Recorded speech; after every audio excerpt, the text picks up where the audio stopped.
In 1256, high in the Alborz mountain range of Iran, a seemingly impenetrable stronghold was nearing its end. This wasn't merely a fortress, it was Alamut, an eyrie and the headquarters of a clandestine order that had instilled fear across the Islamic Middle East for over 150 years. The individuals residing there were no ordinary soldiers. They were Hashashin, known in the West as assassins, a formidable cult of killers. On this fateful day, they confronted an adversary against whom their renowned assassination tactics proved utterly ineffective. Hulagu Khan's Mongol army was advancing, and their strategy wasn't to eliminate one target at a time. They annihilated entire populations. This narrative transcends a mere war story. It illustrates the clash of sophisticated covert strategy against overwhelming military might. It delves into how an even greater terror dismantled an empire built on fear, depicting the collision of two distinct philosophies of warfare. One faction championed the power of shadows and daggers, while the other embraced the force of daylight and superior strength. Fundamentally, it's a tale of history's unforgiving nature towards those who resist adapting as the world around them transforms. However, to grasp the Mongols' resolve in eradicating the assassins with such brutality, we must journey back 166 years to the moment a man named Hassan-e-Sabah first entered Alamut Fortress. There, he began chronicling one of the darkest yet most captivating chapters in Middle Eastern history. This is an account of power, strategy, conviction, and collapse, of individuals making choices amidst the harshest historical conditions. Before we proceed, please share in the comments where you're watching this video from and what time it is for you. I'm genuinely intrigued to see how far globally this story reaches. Perhaps you're in the United States or somewhere much further away. Regardless of your location, this tale of civilizational conflict offers valuable insights. And here's a question to ponder throughout this video. Did the assassins inadvertently seal their own doom through the very tactics they perfected? Or was this simply an inescapable fate when a smaller power confronted the era's most formidable empire? Or perhaps it's truly a story about a world that evolved, leaving them unable to adapt in time. To truly comprehend the assassins, we must first understand the world that spawned them. The 10th century marked an exceptionally turbulent period in Islamic history. The vast Islamic empire, once spanning from Spain to India, fragmented into numerous warring kingdoms. This wasn't just political strife, it was a profound religious schism between Sunnis and Shias.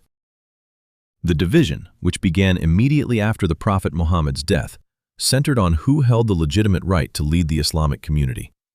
Sunnis believed leadership should be chosen by the community based on merit and capability. Shias contended that leadership must descend directly from the Prophet Muhammad through his daughter Fatima and son-in-law Ali. This leader was known as an imam, envisioned not merely as a cleric, but as God's representative on earth. Yet, even within the Shia camp, divisions arose. In 765, following the death of the sixth imam, Jafar al-Sadiq, the Shia community split into two main branches. The majority followed his second son, Musa al-Qadim, becoming Twelver Shias. A minority followed his elder son, Ismail ibn Jafar, becoming Ismailis. This distinction transcended lineage, rooted deeply in theological differences. Ismailism developed an intricate system of thought, merging Greek philosophy, Gnostic concepts, and Islamic doctrine, forging a religious understanding that was both mystical and intellectual. By the 10th century, Ismailism achieved its greatest political triumph with the establishment of the Fatimid dynasty in Egypt. From Cairo, the Fatimid caliphs, serving as both political leaders and spiritual imams, governed an empire stretching from North Africa to Syria. They cultivated a brilliant civilization, boasting flourishing science, arts, and commerce.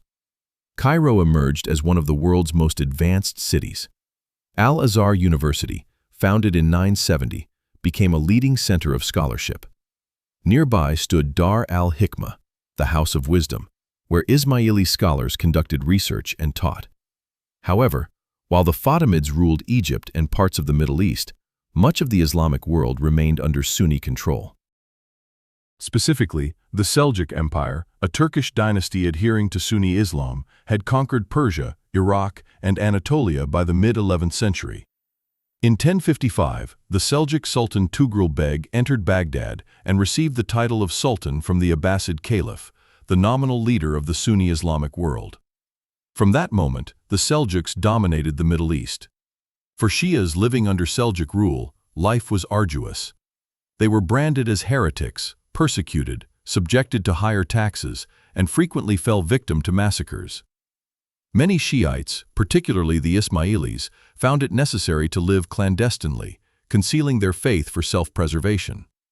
This practice was known as taqiyya, the art of esoteric dissimulation in the face of peril. Yet, such a hidden existence was merely a provisional measure. Some Iranian Ismailis began seeking a more enduring resolution, a strategy not just for survival, but for actively challenging oppression. During this same era, another significant development was unfolding: the Crusades. In 1095, Pope Urban II called upon Christian knights to journey to the Holy Land. By 1099, they had captured Jerusalem, establishing Crusader states in the Levant. The Middle East abruptly transformed into a battleground for three formidable powers: Sunni empires like the Seljuks and Abbasids, Shiite states represented by the Fatimids, and Christian powers, specifically the Crusaders. Within this tumultuous environment, the most astute players were not necessarily the most powerful, but those adept at manipulating factions against each other. It was against this backdrop that Hassan-I Sabbah emerged. He commanded no army, possessed no wealth, and held no territories, but he possessed a keen intellect, a profound grasp of the political landscape, and an audacious scheme. If an enemy could not be vanquished by military might, then he could be eliminated piecemeal, beginning with its leadership. Hassan-I Sabbah was born in 1050 in Qom, a city in central Iran renowned as a center of Shiite scholarship. His father, Ali ibn Muhammad ibn Jafar ibn al-Hussein ibn Muhammad ibn al-Sabbah al-Hari, was a scholar from Kufa, of Yemeni Arab descent. From his early years, Hassan received a rigorous education from his father. He memorized the Quran, studied hadith, and achieved remarkable proficiency in mathematics and astronomy. Legend has it that Hassan, Omar Khayyam, the renowned poet and mathematician, and Nizam al-Mulk, who later became a powerful vizier under the Seljuks, were close school friends who vowed that the first to achieve success would assist the others. However, most contemporary historians deem this story improbable due to chronological discrepancies. As a teenager, Hassan's family relocated to Rey, near modern Tehran, a bustling and significant city. Here, Hassan continued his studies and began questioning his family's traditional Shiite beliefs. A turning point arrived when he fell gravely ill and believed he was dying. In his delirium, he feared departing without knowing the truth. Following his recovery, he resolved to dedicate himself to the pursuit of ultimate truth. In 1071, at the age of 35, Hassan encountered the Ismaili mentor Abdul-Malak bin Natash, who was engaged in missionary work in Rey. After extensive and profound discussions, Hassan was convinced by Ismaili theology, particularly the concept of the Imam as an intermediary between God and humanity. He officially became an Ismaili and quickly distinguished himself through his intellect and dedication. Abdul-Malak promoted him to deputy missionary and advised him to journey to Egypt to personally meet Imam al-Mustansir. In 1078, Hassan embarked on his journey to Cairo. He traveled through Azerbaijan, Maya Farakin, where he debated with Sunni theologians and was expelled from Mosul, Rabbah, Damascus, and then sailed along the Mediterranean coastal cities. The journey spanned many months and was fraught with perils. Along the way, he preached, engaged in debates with local scholars, and gathered intelligence on the political situation. Upon his arrival in Cairo, Hassan was received with honor by Imam al-Mustansir. According to some accounts, the Imam secretly informed Hassan that his elder son, Nizar, would be the next Imam. This information later proved to be critically important. Hassan remained in Cairo for approximately 18 months, studying at Dar al-Hikmah, the foremost center of Islamic scholarship of that era. He examined the organization of missionary work, methods of clandestine operations, and propaganda strategies. However, he also inadvertently incurred the displeasure of the powerful vizier, Badr al-Jamali, possibly due to his forthrightness or because he supported Nizar. As the vizier wished to place another son on the throne, Hassan was compelled to leave Cairo. On his return journey to Persia, Hassan's ship encountered a terrible storm. The sailors panicked, but Hassan remained composed. According to legend, he declared, "My lord the Imam promised that I would return safely to Persia. This storm cannot harm me." Strangely, the storm subsided. It was said the ship was saved. This anecdote, though perhaps embellished, illustrates Hassan's absolute faith in his mission. Returning to Persia in 1081, Hassan initiated systematic missionary activities, but he swiftly realized that missionary work alone was insufficient. The Seljuks were too powerful. They could suppress any overt movement. Hassan required a stronghold, a secure and easily defensible location from which he could orchestrate operations. He commenced surveying fortresses across Persia. In 1088, Hassan discovered what he had been seeking, the fortress of Alamut, situated on a mountaintop 2,163 meters high in the Alborz range, approximately 100 kilometers northwest of modern Tehran. The name Alamut has several interpretations.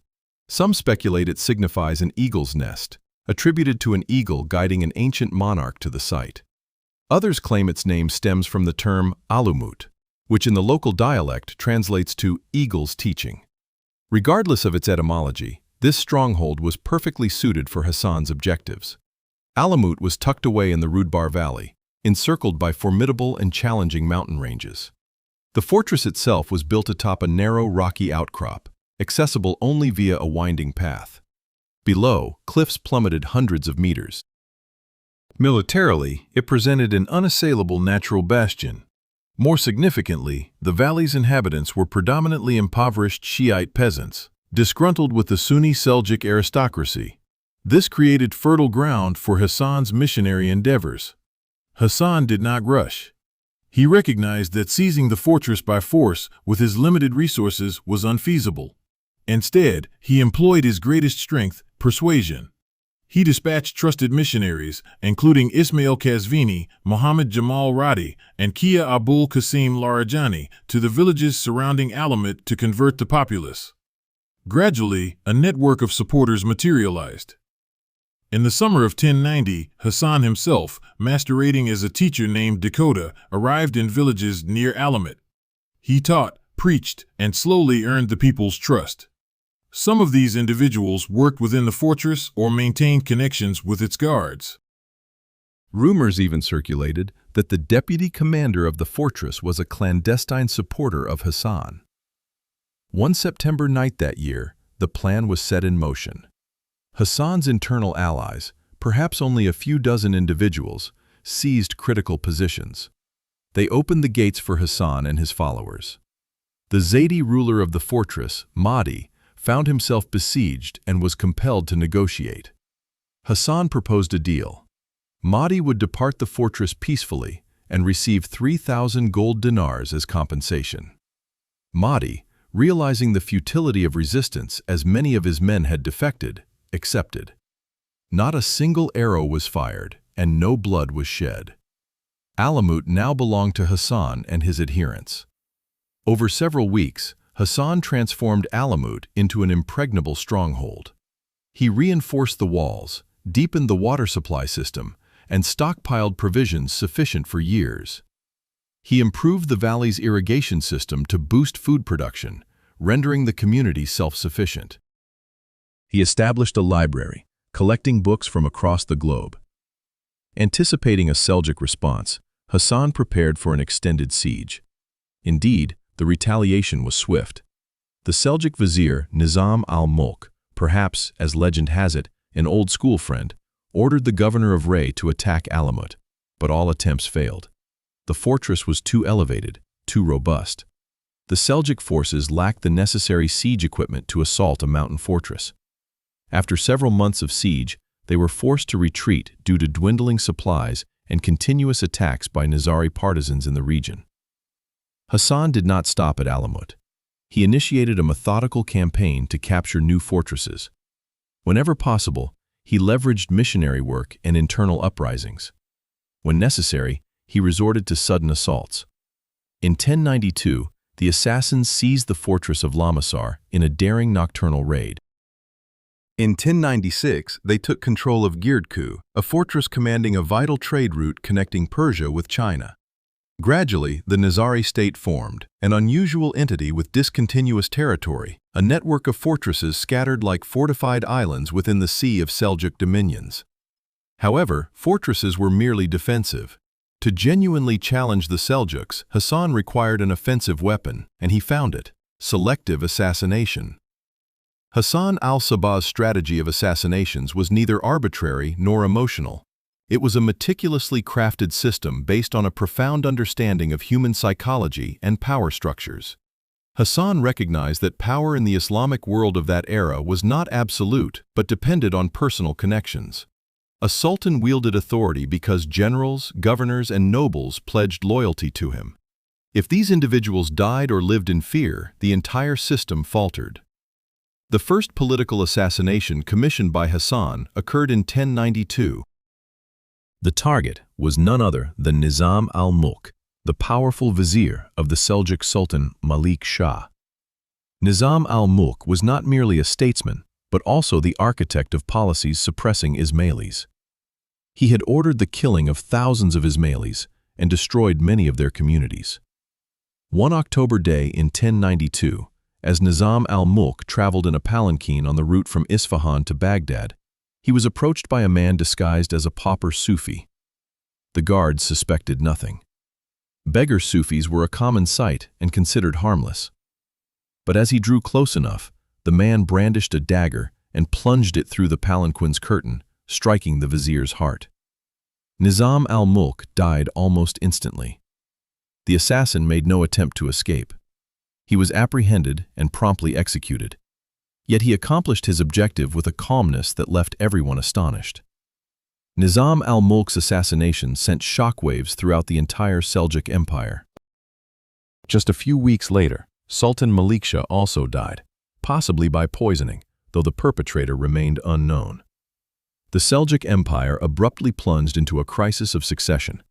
Princes warred among themselves, and provinces seceded. Amidst this disarray, the assassins not only survived, but expanded their influence. This killing marked the beginning of a pattern of behavior that the assassins would maintain for the next century and a half. Their targets were invariably high-ranking, influential figures: sultans, viziers, military commanders, caliphs, and occasionally even crusader leaders. They never attacked civilians or engaged in random acts of indiscriminate terror. Each assassination attempt served a clear political purpose. In 1121, the assassins executed one of their most audacious killings. Their target was Al-Afdal Shahanshah, the powerful vizier of the Fatimid Caliphate in Egypt.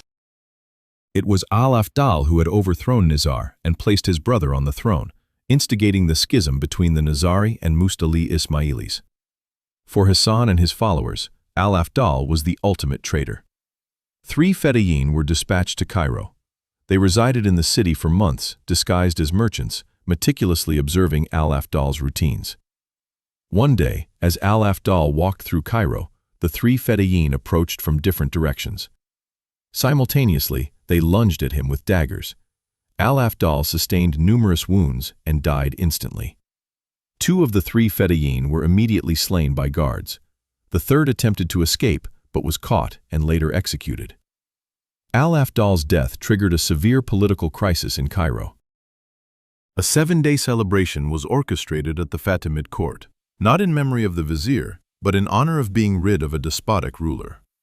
Caliph al-Amir bi'ahkamillah. Oppressed by Al-Afdal, felt relief, but was also consumed by dread at the thought that, if the assassins could kill the most powerful man in Egypt right in the well-guarded capital, then no one was truly safe. In 1192, Syrian assassins carried out an assassination that significantly impacted the Crusades. The victim was Conrad of Montferrat, who had just been elected king of Jerusalem, but had not yet been crowned. Conrad had incurred the wrath of the Syrian assassins by confiscating a ship carrying their goods and executing its sailors. Two fedayeen, disguised as Christian monks, lived for months in Tyre, where Conrad resided. They learned Latin, participated in Christian rites, and gradually became part of the community. One day, as Conrad walked through the streets unguarded, a rare oversight, the two fedayeen approached. One delivered a blow, while the other ensured no one intervened. Conrad was severely wounded and died several days later. This murder had far-reaching implications.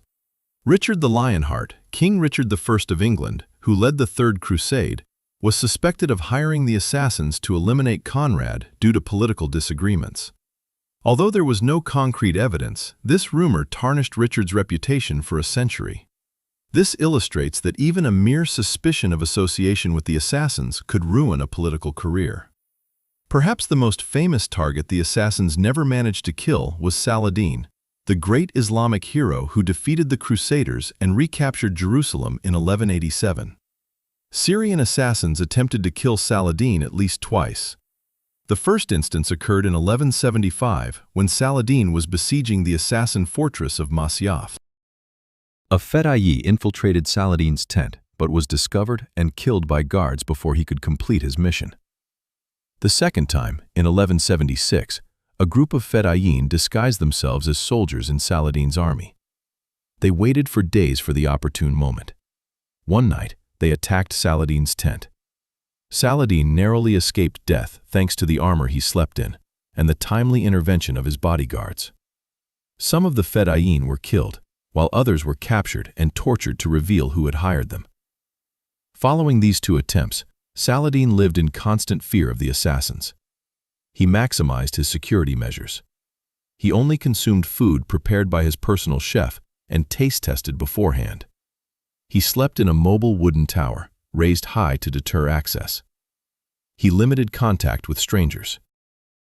Ultimately, Saladin chose to negotiate with Rashid ad-Din Sinan, the leader of the Syrian assassins, known as the Old Man of the Mountain, and brokered a peace agreement. The assassins no longer attacked Saladin, and Saladin did not besiege their fortresses. The fedayeen who carried out these assassinations were the product of a rigorous selection and training system. Hassan sought intelligent and exceptionally devoted young individuals. They were instructed not only in combat skills, but also in languages, religion, and culture. A fedayeen, if the mission required, might need to learn Arabic, Persian, Turkish, or even Latin.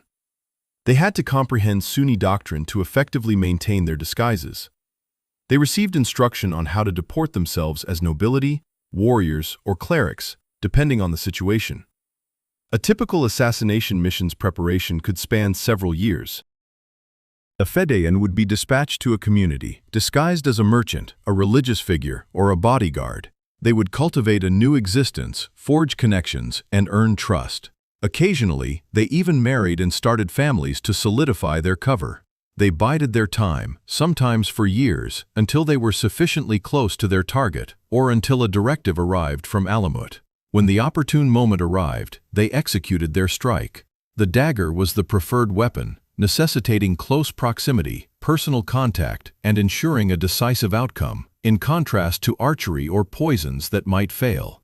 The fedayeen would approach their victim in public settings, mosques, marketplaces, palaces, where numerous witnesses were always present. This was crucial, as the assassination needed to be conspicuous. It was essential for fear to proliferate and for the message to reach everyone. No one was safe, regardless of their security detail. Upon completing their mission, the fedayeen rarely attempted to escape. They remained at the scene, awaiting capture and execution. Some even smiled before their deaths. For them, this was not a senseless suicide, but the ultimate demonstration of devotion. They believed that by obeying the Imam's command, as God's representative on earth, they secured their place in paradise. An Arab chronicler documented the psychological impact. No commander or officer dared to leave their residence without armor concealed beneath their garments. They trusted no one, sleeping with daggers beneath their pillows. The dread of the assassins spread like a plague. This was precisely Hassan's objective. He did not need to eliminate thousands. Killing the right individuals was sufficient to instill fear in thousands of others. The brilliance of Hassan's strategy lay not merely in the assassinations themselves, but in the spectacle surrounding them.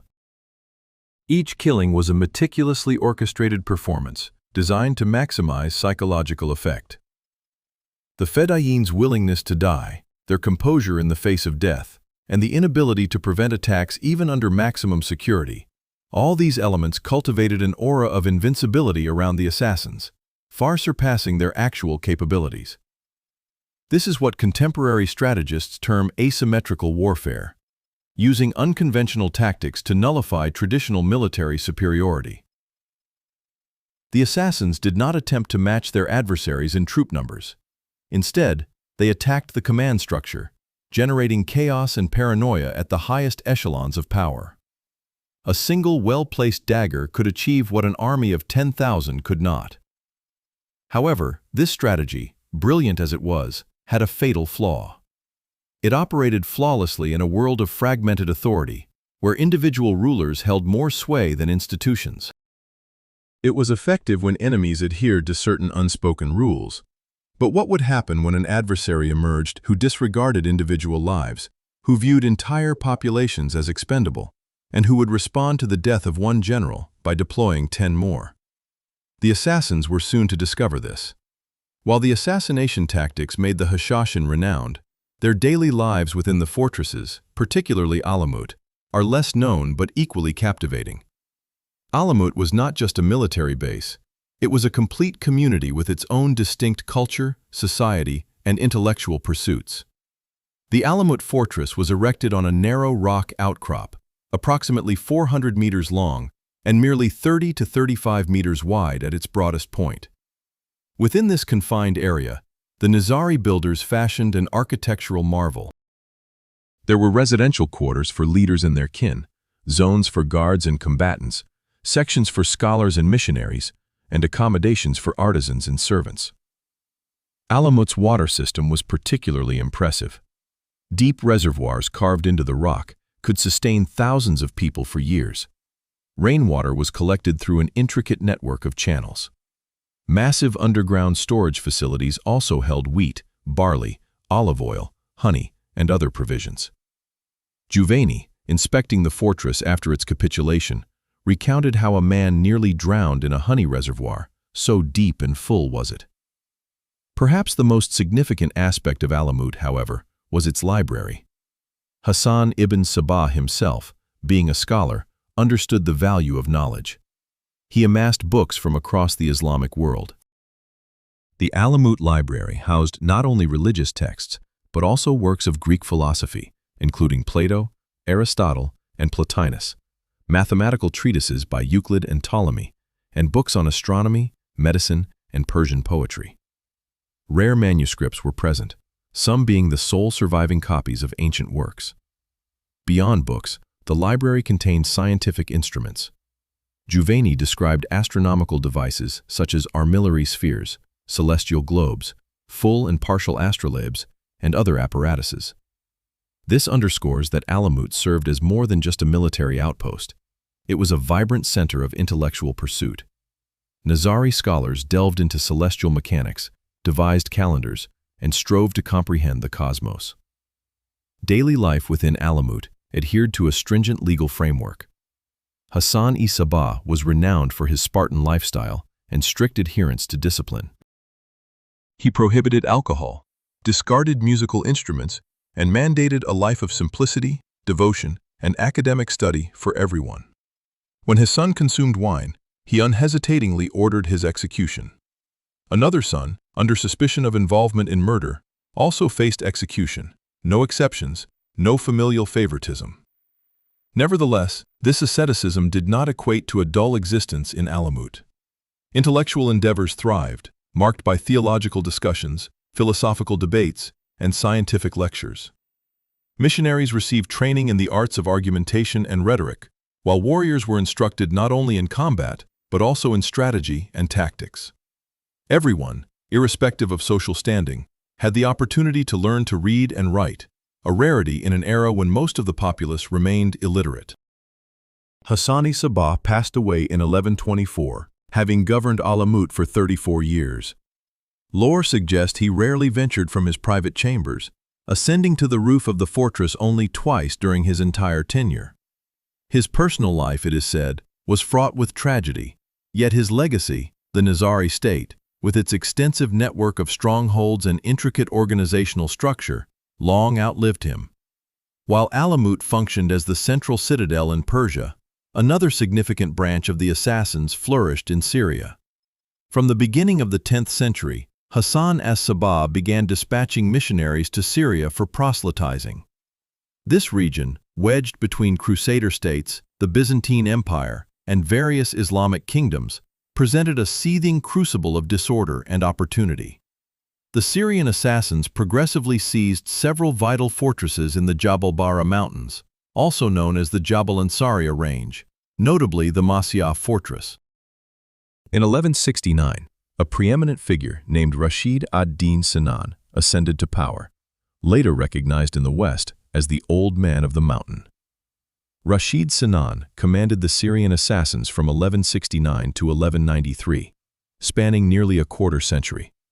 He was a multifaceted individual, a religious authority, a shrewd politician, and a military strategist.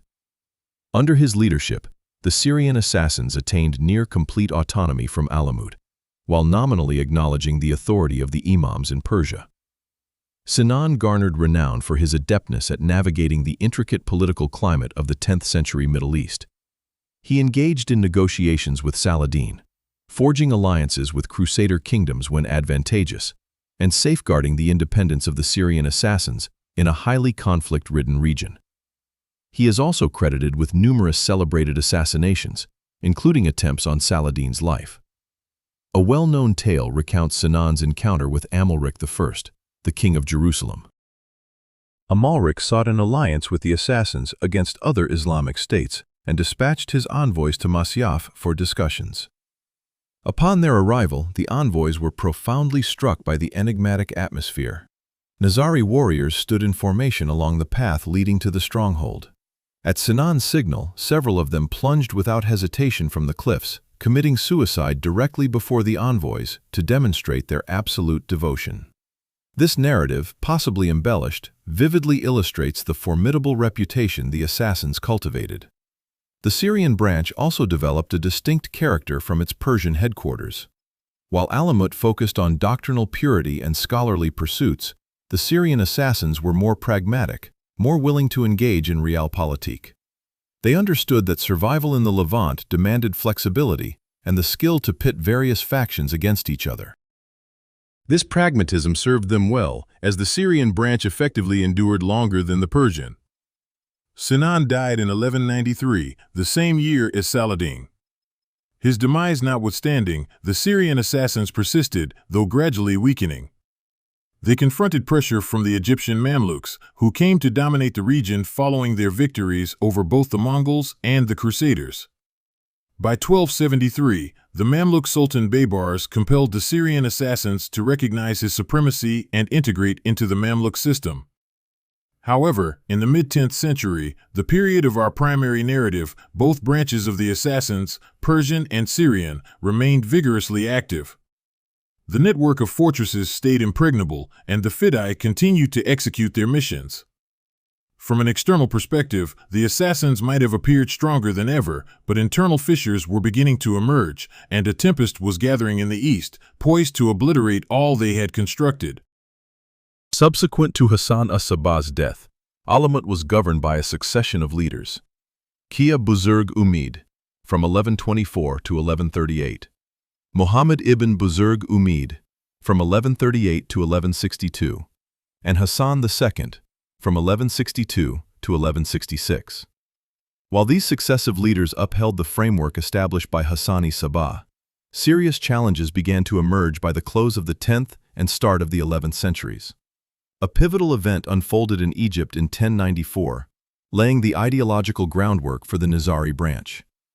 The Fatimid Caliph al-Mustansir passed away after a 6-decade reign, having designated his elder son Nizar as his successor. Nonetheless, the powerful vizier al-Afdal Shah placed the younger son, al-Mustali, on the throne, asserting that al-Mustansir had altered his decision prior to his death. Nizar mounted a rebellion, amassed an army, but was defeated and killed in 1095. Hassani Sabbah and the Ismailis in Persia sided with Nizar, denouncing al-Mustali as a usurper and proclaiming that the true lineage of imams continued through Nizar. From this point forward, the Ismaili community definitively split into two factions, the Nizaris and the Mustalis. This schism carried profound implications, granting the Persian Nizaris complete autonomy from Cairo. According to some accounts, Nizar's son, al-Hadi Nizar, found sanctuary in Alamut, where the clandestine lineage of the Nizari imams persisted. For many decades, the exact identity of the imams remained a closely guarded secret. This secrecy served both to safeguard the imam from assassination attempts and to cultivate an aura of mystery that bolstered his authority. In 1164, Hassan II made a sensational announcement during a ceremonial event in Alamut. He proclaimed that, through divine assistance, or perhaps that the creator of the universe had shattered the bonds of law, the era of Qiyamah, or spiritual resurrection, had commenced, rendering traditional Sharia norms no longer compulsory. Hassan II prematurely ended Ramadan, hosted feasts, and consumed wine. This declaration is interpreted in various ways. Some scholars posit that Hassan II declared himself an imam, or even the Mahdi. Others believe it represented a complex theological concept of attaining spiritual enlightenment that transcended external laws. In any case, this proclamation solidified Nizari independence from Orthodox Islam and intensified the animosity directed towards them. Hassan II's rule was brief, lasting until 1166, when he was assassinated by his son-in-law, a tragic instance where his own methods of assassination were turned against him. His successor was his 19-year-old son, Muhammad II, who reigned for 44 years, from 1166 to 1210. Under Muhammad II's guidance, the assassins reached the zenith of their power. However, after Muhammad II's reign, the situation began to deteriorate. His son, Jalal al-Din Hassan III, who ascended to power in 1210, undertook a surprising reversal. Hassan III's mother was a Sunni, and he himself was raised under considerable Sunni influence. Immediately upon assuming power, he renounced Nizari doctrine, embraced Orthodox Sunni Islam, and swore allegiance to the Abbasid Caliph in Baghdad. He burned Ismaili books in Alamut and condemned his ancestors. Scholars debate Hassan III's true motivations. Some view it as a genuine conversion, while others contend it was a clever strategy for survival. Perhaps Hassan III realized that the confrontational policy had led the Nizaris to an impasse. Whatever the reasons, Hassan III's policies plunged the Nizari community into disarray, leaving many feeling betrayed. Nonetheless, Hassan III also reaped benefits. Military pressure from the Seljuks in Baghdad diminished. Hassan III ruled for 11 years and died in 1221, presumably from poisoning. His son, Ala al-Din Muhammad III, was merely 9 years old when he ascended the throne. Influenced by an Ismaili vizier, Muhammad III reversed his father's policies, returned to Nizari teachings, and executed Sunni supporters. Muhammad III ruled for 34 years, from 1221 to 1255, longer than any other ruler except Hassan-I Sabbah. He was a distinguished Shia scholar, composing numerous theological works, including a constitution for the Nizari state. He attempted to reform the system, punishing corrupt fortress commanders. Yet, these reform efforts bred internal adversaries. During this period, a new menace was brewing in the east.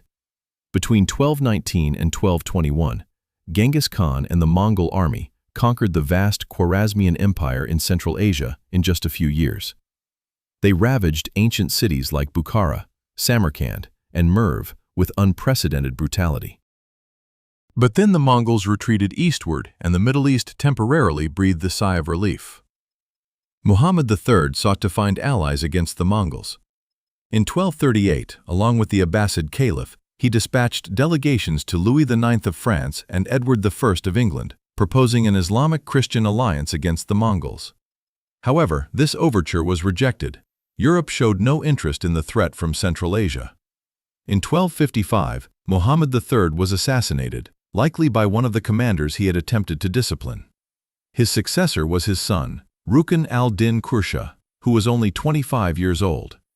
Rukn al-Din came to power at the worst possible moment, as it was precisely then that Möngke Khan, Genghis Khan's grandson, decided it was time to complete his grandfather's unfinished work.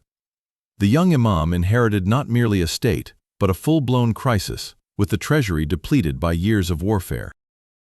Several fort commanders challenged his authority, and the network of alliances had crumbled. Most crucially, he inherited a strategy of assassination that, while effective for 150 years, was completely useless against the approaching foe. The Mongols were closing in, and individual assassinations meant nothing to them. Their goal was the complete annihilation of the assassins. To grasp why the Mongols were so determined to eradicate the assassins, an understanding of the Mongol Empire and its ideology is critical. In 1206, Temujin, later known as Genghis Khan, unified the Mongol tribes and began to forge the largest contiguous land empire in human history. Genghis Khan passed away in 1227, but the empire continued its expansion. His third son, Ogedei, served as the second Great Khan from 1229 to 1241. His grandson, Guyuk, became the third Great Khan from 1246 to 1248. Following Guyuk's death, the empire experienced a succession crisis. In 1251, Möngke, the eldest son of Tolui, ascended to power through what would later be termed the Toluid Revolution. Möngke Khan was a skilled and ambitious leader. He held a deep conviction that Tengri, the Mongol sky god, had entrusted him with the mission of global conquest. In his worldview, there was no room for independent states. Everyone had to either submit or face destruction. Upon assuming power, Möngke commissioned a comprehensive census across the entire empire. The purpose was to precisely determine the human and material resources available for effective mobilization in warfare. With this data, he planned two large simultaneous campaigns, one in the east against the Song dynasty in China, and the other in the west against the remaining Islamic states. Möngke entrusted his brother Kublai with the eastern conquest. His other brother, Hulagu, was tasked with pacifying the west. Möngke's directives to Hulagu were unequivocally clear, as recorded by the historian Rashid al-Din. Show leniency to those who submit and utterly annihilate those who do not. Specific objectives included the eradication of the assassins, forcing the Abbasid Caliph in Baghdad into submission or destroying him, conquering Syria, and, if feasible, advancing into Egypt. Why were the assassins the primary target? Firstly, they had assassinated the Mongol general Chagatai Noyan in the early 1240s. For the Mongols, the murder of their commander was an unforgivable affront. Secondly, rumors circulated that in 1251, the assassins had dispatched a large delegation to Mongolia under the guise of bearing gifts, but actually concealed between 40 and 400 assassins with the aim of eliminating Möngke. The Mongol security services uncovered the plot and forced the delegation to return. Guillaume de Rubruck, a Flemish Franciscan friar sent to Mongolia in 1253, documented the stringent security measures surrounding Möngke. He was astonished to observe that no one could approach the Great Khan without undergoing multiple layers of scrutiny.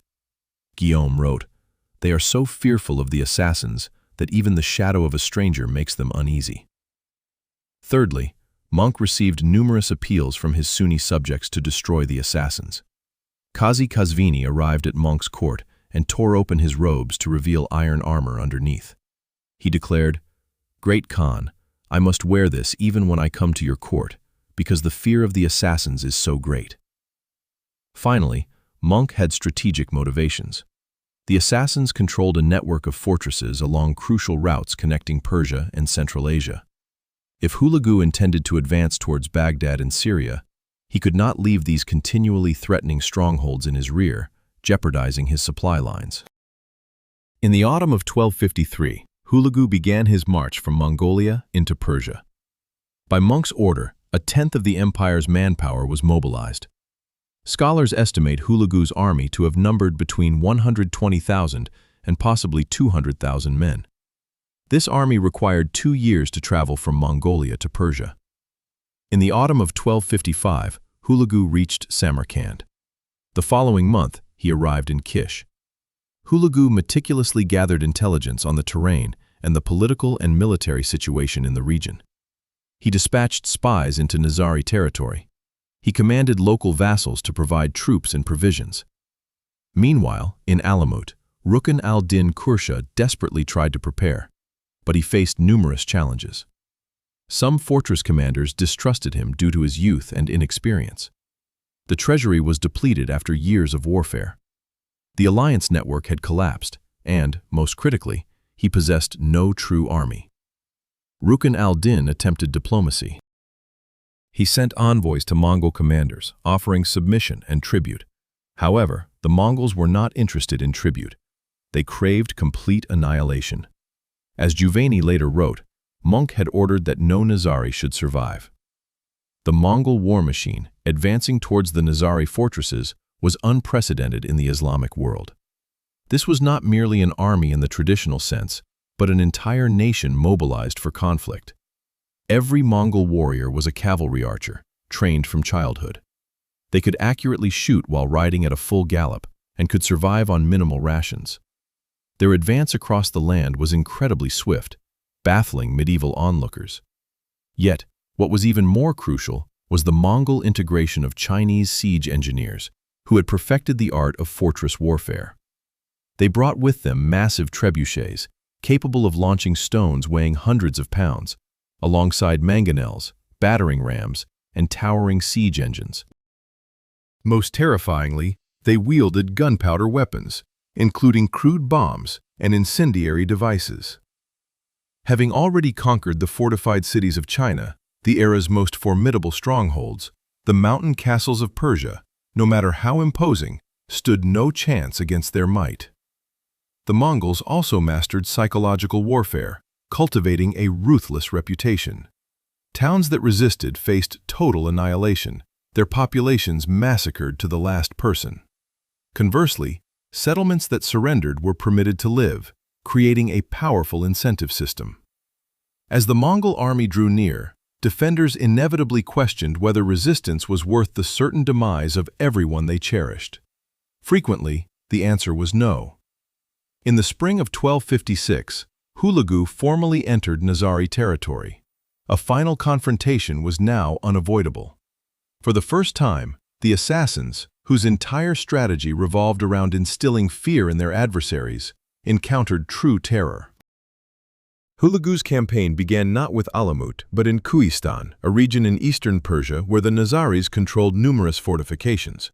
By attacking Kuistan, Hulagu not only isolated Alamut from potential eastern support, but also sent a stark message about the fate awaiting any who dared to resist.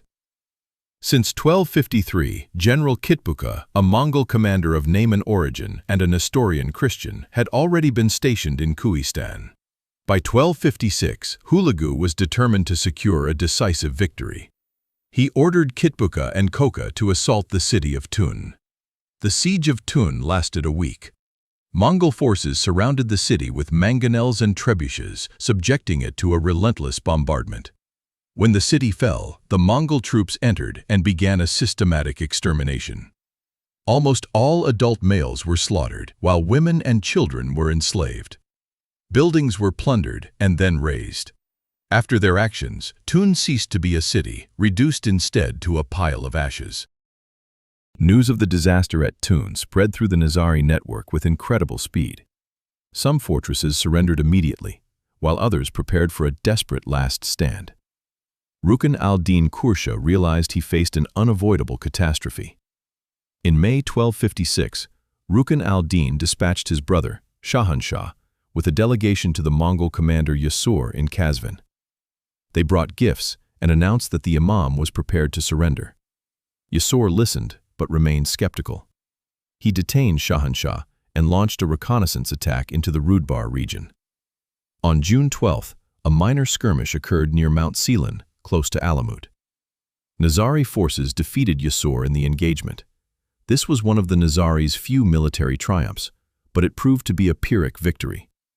Yasur retreated, but continued to harass the countryside. In July, Hulagu sent envoys directly to Rukn al-Din, demanding the destruction of the towers and fortifications of Alamut, Maymundiz, and Lamasar. Rukn al-Din, hoping that compliance would spare his people, ordered the demolition to begin. However, a cultural tragedy unfolded. Hulagu, as a nomad, could not grasp the time required to demolish stone structures. Witnessing the slow progress, he suspected Rukn al-Din of stalling. On November 8, 1256, Hulagu's patience ran out. He led his main army to Maymundiz. He established his camp on a hill opposite the fortress and commanded a full siege to commence. Maymundiz, unlike Alamut, was situated on a less inaccessible mountain peak, constructed in a way that permitted siege engines to reach it. Although winter was approaching, Hulagu resolved to press on. For the first 3 days, Mongol mangonels conducted preliminary bombardments of the adjacent hill. Stones weighing between 50 and 100 kilograms flew through the air, smashing against walls and towers. Casualties mounted on both sides. On the 4th day, the Mongols launched a frontal assault but were repelled. The Nizari defenders fought with the desperation of people who knew there was no escape. The Mongols then brought heavier weaponry into play. Larger trebuchets were moved into position, and Chinese engineers prepared naphtha bombs. The Mongols began launching large arrows soaked in burning pitch. These arrows, like falling stars, streaked across the sky before crashing into the wooden structures inside the fortress, igniting fires. Hulagu ordered additional mangonels to be placed around the fortress from all directions. Maymundiz was now under bombardment from every side simultaneously. Walls began to crack and towers crumbled. Rukn al-Din, realizing that further resistance would only lead to the demise of everyone, instructed his emissaries to request negotiations. On November 19th, after 11 days of fierce resistance, he made the decision to surrender. Rukn al-Din, accompanied by his vizier and several close associates, descended from the mountain. Appearing before Hulagu, he knelt and declared complete capitulation. Surprisingly, Hulagu did not immediately execute Rukn al-Din. Rukn al-Din was needed alive to issue the surrender order for the remaining strongholds. Within the Nizari belief system, absolute loyalty to the Imam was considered sacred. Thus, Hulagu compelled Rukn al-Din to dispatch letters to all Nizari fortresses, instructing them to yield. Approximately 50 fortresses received the directive and complied, yet Alamut and Lamasar initially refused. Muqaddam, the commander of Alamut, suspected that the Imam was acting under duress. Hulagu preferred not to assault Alamut by force if he could avoid it. He kept Rukn al-Din by his side as they proceeded towards Lamasar. Meanwhile, Hulagu deployed substantial forces under General Balagai to besiege Alamut. Just days later in December, once it was clearly communicated to Muqaddam that the Imam genuinely desired the fortress's capitulation, he opened the gates. Mongol troops entered Alamut on December 15, 1256, bringing an end to the legendary fortress's 166-year resistance.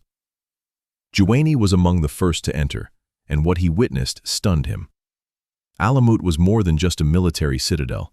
It was a true center of culture and knowledge. As recorded by Juwayni, its chambers were filled to capacity with wine, vinegar, honey, and other provisions. The honey was so abundant and rich that one could practically drown in its stores. However, Alamut's greatest treasure was its library. Juwayni managed to salvage copies of the Quran and other valuable books, along with astronomical instruments. Yet, all works associated with their heresy and misconceptions were incinerated, representing an irreplaceable cultural loss. Much of our understanding of the assassins stems from the accounts of their adversaries. Following the library's plunder, Mongol detachments began its systematic demolition. Juwayni describes that the walls, reinforced with lime and lead, proved exceedingly difficult to dismantle. First, structures had to be set ablaze, then painstakingly taken apart. Eventually, Alamut was reduced to a pile of rubble. For example, Lamasar Fortress fell in January 1257 due to a cholera epidemic, but Girdka continued to resist. The Mongols, unable to storm it, opted for a protracted siege. They erected permanent fortifications around the citadel. On December 15, 1270, 13 years after Alamut's fall, Gerdka's defenders finally surrendered. The reason was not a lack of food or water, but rather an insufficient supply of clothing in the harsh winter cold. Gerdka's fall signaled the cessation of Nizari military opposition.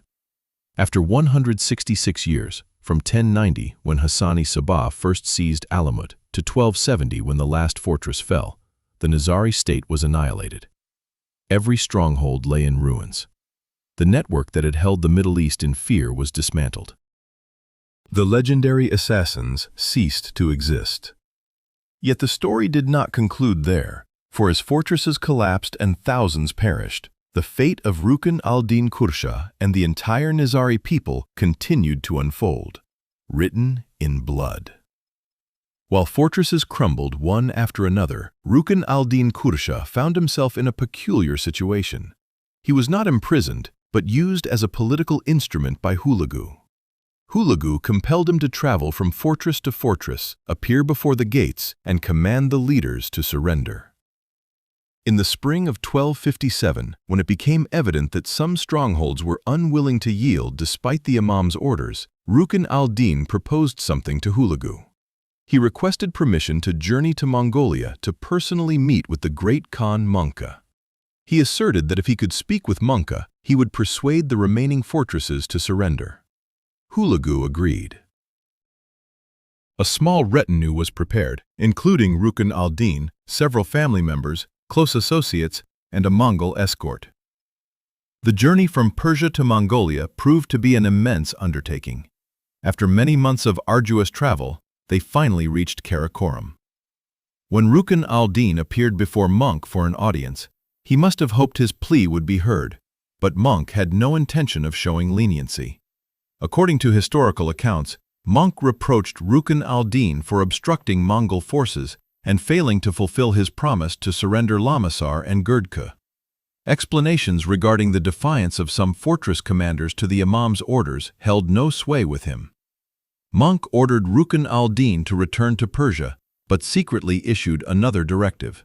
On the return journey, in a remote location, possibly near Tenuola in southern Mongolia or northern China, the convoy received a signal. They attacked Rukn al-Din's retinue without warning, without trial, without a formal verdict, simply a ruthless execution. Rukn al-Din, his family, and companions were killed. Rukn al-Din Kursha, the 27th Imam of the Nizari Ismailis, perished in 1256 or early 1257 at only 26 years old. His rule lasted merely 1 year, a year during which the state built by his ancestors over 166 years utterly disintegrated. But Rukn al-Din's death was merely the beginning of a much greater tragedy. Möngke not only commanded the Imam's death, but also orchestrated a widespread massacre of the entire Nizari community. According to Juvayni and Rashid I, a widespread directive was issued by Möngke for the systematic slaughter of all Nizari individuals. Mongolic military units and their local confederates systematically explored the valleys and urban centers inhabited by the Nizaris, indiscriminately executing men, women, the elderly, and children. Contemporary estimates, though potentially inflated, suggest approximately 100,000 casualties. Why did the Mongols exhibit such brutality? This was partly a strategic calculation. The Mongols recognized that the Nizaris did not constitute a conventional state. They represented a clandestine network, an ideology. As long as the Nizaris persisted, there was a risk of their resurgence. Complete eradication was perceived as the sole means of guaranteeing security. However, there was also a cultural dimension. Within the Mongolic worldview, a clear distinction existed between those who aligned with the will of Tengri via the Great Khan and those who opposed it. The Nizaris were in opposition. They had even dared to attempt the assassination of the Great Khan, an unforgivable act of sacrilege. To set an example for any others contemplating defiance of Mongolic authority, this entire group was deemed deserving of punishment. The mass executions were both methodical and thorough. Mongolic commanders received instructions to search every settlement in areas where Nizaris resided. The local Sunni population, which had endured generations of Nizari terror, often actively assisted in identifying Nizaris. Some individuals who had long concealed their Ismaili affiliation were betrayed by their neighbors. Entire families were forcibly removed from their homes and publicly executed in town squares. The Mongols employed a method honed in China, the principle of collective responsibility. If a village was found to be harboring Nizaris, the entire village could be annihilated. This created potent incentives for communities to surrender any Nizaris among them. Psychological warfare proved as effective as physical violence. Despite this systematic extermination campaign, the Mongols did not succeed in eliminating everyone. Some Nizaris managed to escape to remote regions. Others successfully concealed their identities, while some fled to areas beyond Mongolic control. These disparate and traumatized survivors ultimately formed the foundation for the community's remarkable resurgence. Nevertheless, the narrative does not conclude there. While the Nizari dominion was dismantled and tens of thousands perished, the Nizari Ismaili community did not entirely vanish. Survivors gradually formed a new community. Immediately following the catastrophe, the remaining Nizaris faced difficult choices. A portion of them sought refuge in isolated areas where Mongolic influence was limited, such as Afghanistan, Badakhshan in the Pamir Mountains, and Sindh in Pakistan. Others found sanctuary in Dalam itself, the movement's ancestral homeland, where deep valleys and towering mountains offered countless hiding places. To evade ongoing persecution, many Nizaris disguised their religious affiliation. They merged with Sufi communities, a mystical tradition of Islam that was less controversial. Sufism, with its emphasis on personal spiritual experience and symbolic interpretation of religion, shared some commonalities with Ismaili theology, so the transition to Sufism was not wholly alien to Nizaris. Some scholars even suggest that certain later Sufi orders might have been influenced by Nizari ideas and organizational methods for approximately 2 centuries, from about 1260 to 1450. Ismaili scholars refer to this period as the period of concealment. During this phase, the imam did not make public appearances. Imams lived anonymously, often in small villages in Persia, avoiding attention to prevent persecution. They did not assert their status or govern from fortresses, but lived as ordinary villagers. Nevertheless, a covert organizational structure was maintained. Missionaries and organizers of the Dawah continued to operate in secret. They traveled from community to community, disseminating doctrine, collecting religious taxes, and maintaining connections. This was a clandestine network, existing in obscurity but never entirely disappearing. Notably, in the late 13th century, there were brief attempts to reclaim Alamut. In 1275, a Nizari group actually recaptured the fortress for several months. This demonstrated that the spirit of resistance still persisted even after the disaster. However, Mongolic forces under the command of Hulagu Khan, son of Abaka Khan, quickly suppressed this uprising in the 13th century. And according to the historian Mashi, a Nizari imam named Khodavan Muhammad again seized Alamut. His descendants, apparently, remained there until the end of the 15th century. However, these were merely the final flickering embers of the fortress era. The world had transformed. The Nizaris could not, and did not wish to, revert to their previous strategy. They gradually evolved into a peaceful religious community. In the 15th century, Nizari imams began to reappear publicly in Anjudan, a small village near Isfahan. This marked the beginning of the Anjudan Renaissance. Though they never reclaimed political or military authority, the imams gradually re-established their reputation and organizational structure. They evolved into purely religious and spiritual figures, dedicating themselves to preserving the faith and serving their community. Beginning in the 15th century, many Nizari Muslims migrated to South Asia, including Pakistan and India. Following established trade routes, they founded thriving merchant communities, particularly in Gujarat, Mumbai, and Sindh. They earned a reputation as honest and diligent traders. A significant event occurred in either 1817 or 1814, according to various accounts. The Nizari imam of that era, Hassan Ali Shah, was bestowed the title of Aga Khan by Fath Ali Shah Qajar of Persia. This title, of Turkic-Mongol origin, signifies lord or chief. The irony is striking. The very Mongols who had nearly annihilated the Nizari community unwittingly granted a prestigious title to their leader through prolonged cultural influence in the region. The first Aga Khan was compelled to leave Persia in the mid-19th century, following a disagreement with authorities. He relocated to India, where he received refuge and protection from the British Empire, allowing the Nizari community in South Asia to flourish. Subsequent Aga Khans, especially Aga Khan II and Sultan Muhammad Shah, who led from 1885 to 1957, spearheaded the community's modernization by establishing educational institutions, hospitals, and charitable foundations.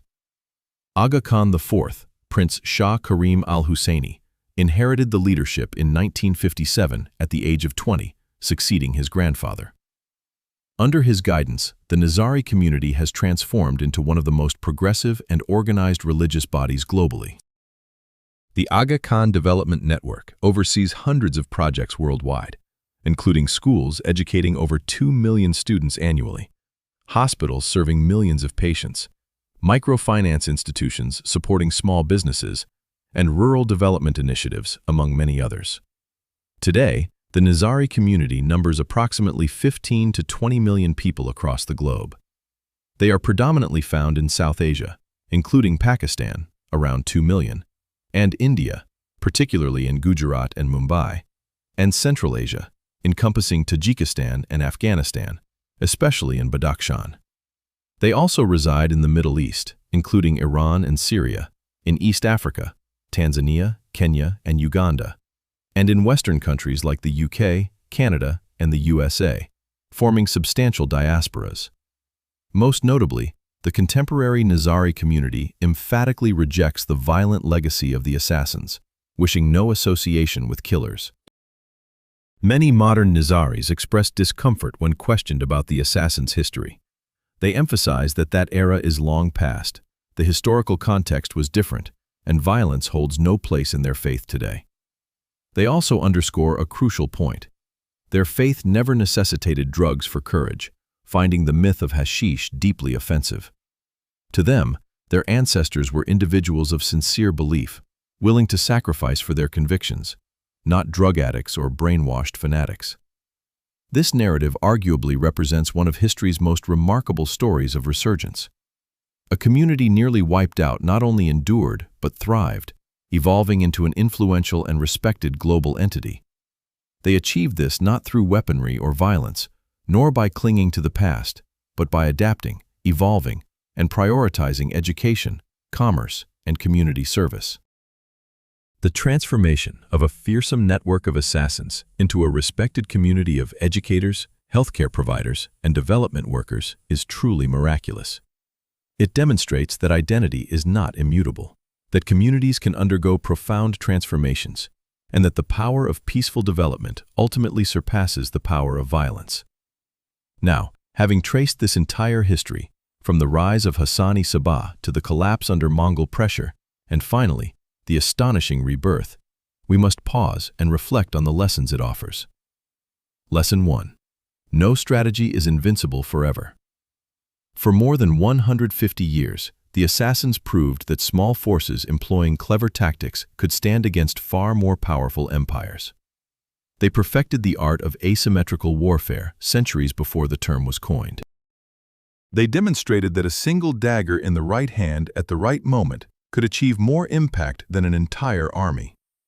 However, they made the mistake of assuming their strategy would eternally work. They failed to recognize that the world was changing.